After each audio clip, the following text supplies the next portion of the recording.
ସାଙ୍ଗମାନେ ମା ଏବେ ବାହାରୁଛନ୍ତି ତାଙ୍କ ଝିଅ ଘରକୁ ଯିବା ନାଗି ପଇସା କୋଉଠି କାଳେ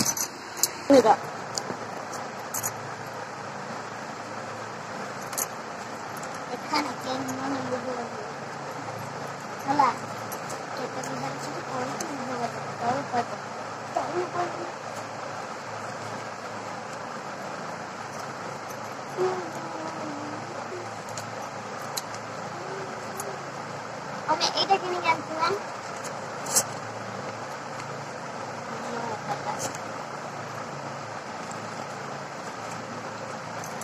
ଭିତରୁ ଗୋଟେ ପାଇଁ ମା ଯାଉଛନ୍ତି ତାଙ୍କ ପଇସା ଦେଇଛନ୍ତି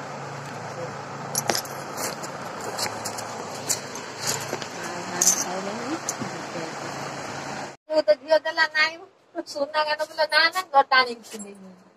କିଏ ତା ସୁନା କାନ ଫୁଲ ଟାଣି ଛିଣ୍ଡେଇ ନେଇଯିବ ମାଣେ କାନ ଫୁଲ ପିନ୍ଧିକି ଯିବ ସୁନା କାନ ଫୁଲ ଟାଣି ଛିଣ୍ଡେଇ ନେଇଯିବ ଖାଲି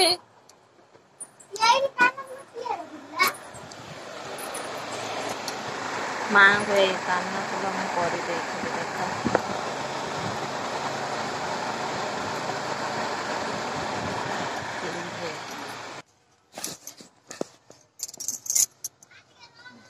ମା ବାହାରିଲାଣି ମା ରହିବ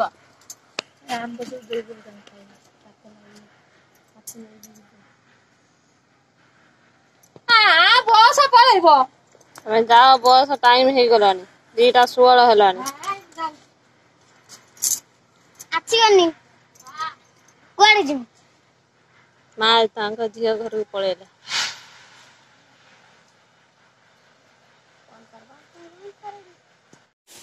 ଆମ ମା ପଳେଇ ଯାଇଥିଲା ମୁଁ ଏଠି ନଡ଼ିଆ ଗଛ କଲିଅତାରେ ଡାଳିମ୍ବ ଗଛଟା ଆଣିଥିଲି ମା ତାପରେ କୁଟା ରଖି ତାକୁ କେମିତି କରିଦେଇଛନ୍ତି ବଢିବ କଣ ଡାଳ କୁଟା ନେଇକି ରଖିନି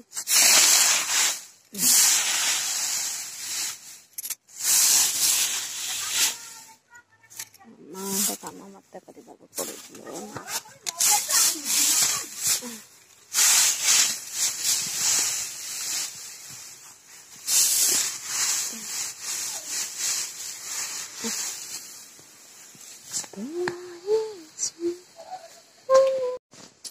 କେତେ ଗୁଡା ବାସନ ହେଲା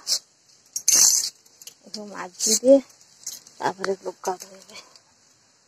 ଦେଖନ୍ତୁ ସାଙ୍ଗମାନେ କେତେ ଗୁଡା ବାସନ ଆଣିଛି ନିରାମ ସବୁ ବାସନ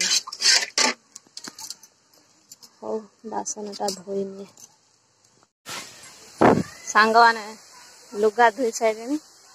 ଏବେ ଘର ଦ୍ୱାର ବି ଖରିକି ଦେଇଛି ଦାଣ୍ଡଟା ଆଉ ବାଡ଼ିଟା ରହିଛି ଖରିକିବା ପାଇଁ ଦାଣ୍ଡଟା ପଛରେ ଖରିକିନି କାହିଁକିନା ପବନ ଦଉଛି ସେଥିପାଇଁ ଟିକେ ପଛରେ ଖରିକିନି ବାଡ଼ିଟା ଖରିକି ଜାଳ ବି ନେଇ ଆସିକି ରଖିଦେଇଛି ରାତିରେ ଆଜି ରୁଟି କରିବି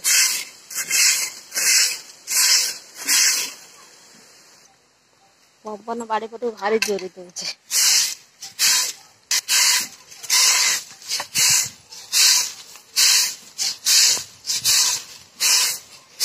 ଟିକେ ଝାଡୁ କରିଦିଏ ସରିଗଲା କାମ ଏବେ ଟିକେ ବସି ପଇଲି ଆଉ କଣ କୁହନ୍ତୁ ଆପଣମାନେ କଣ କହିବେ ଆଉ ଟିକେ ଛୁଞ୍ଚ ମାରିଥାନ୍ତେ ଯେହେତୁ ସକାଳେ ମାରିବେ ସକାଳେ ତ ବେଣୁସ ଉଠୁଛି ତାପରେ ସବୁ କାମ ସାରି ଦେଇ ପୁଅକୁ ଟିଉସନ ପଠେଇ ଦେଇକି ତାପରେ ଛୁଞ୍ଚ ମାରିବେ ଟିକେ ଗାଧେଇ ପଡି ଟିକେ ଫ୍ରେଶ ଲାଗିଲା ହଉ ସାଙ୍ଗମାନେ ଭିଡ଼ିଓଟା ଏମିତିରେ ବଡ଼ ହେଇଗଲାଣି ଆଉ ଶାଶୁ ମା ଗଲେ ତ ତାଙ୍କ ଝିଅ ଘରକୁ ସାବିତ୍ରୀ ବ୍ରତ ପାଇଁ ଆଉ ଭିଡ଼ିଓଟାକୁ ଏଣ୍ଡ କରିଦେଉଛି ଆଜିର ଭିଡ଼ିଓ ଯଦି ଆପଣମାନଙ୍କୁ ଭଲ ଲାଗିଥିବ ଲାଇକ୍ କରିବେ ସେୟାର କରିବେ କମେଣ୍ଟ କରିବେ ପାଖରେ ଥିବା ବେଲ୍ ଆଇକନ୍ ଟିକେ ଦବାଇ ଦେବେ ମୋ ନୋଟିଫିକେସନ୍ ଆପଣଙ୍କ ପାଖରେ ଜଲ୍ଦି ପହଞ୍ଚିଯିବ ଯେବେ ଭିଡ଼ିଓ ପୋଷ୍ଟ କରିବି ସର୍ବପ୍ରଥମେ ଆପଣମାନେ ହିଁ ଦେଖିପାରିବେ ଯଦି ଆପଣମାନେ ଚ୍ୟାନେଲରେ ନୂଆ ଅଛନ୍ତି नीलिमा ब्लॉग्स चैनल को सब्सक्राइब करंतु जदि आपने सब्सक्राइब कर दिए आपण हृदय बहुत बहुत धन्यवाद आज वीडियो ये नेक्स्ट वीडियो आपण सहित देखा रहुची नमस्कार जय जगन्नाथ।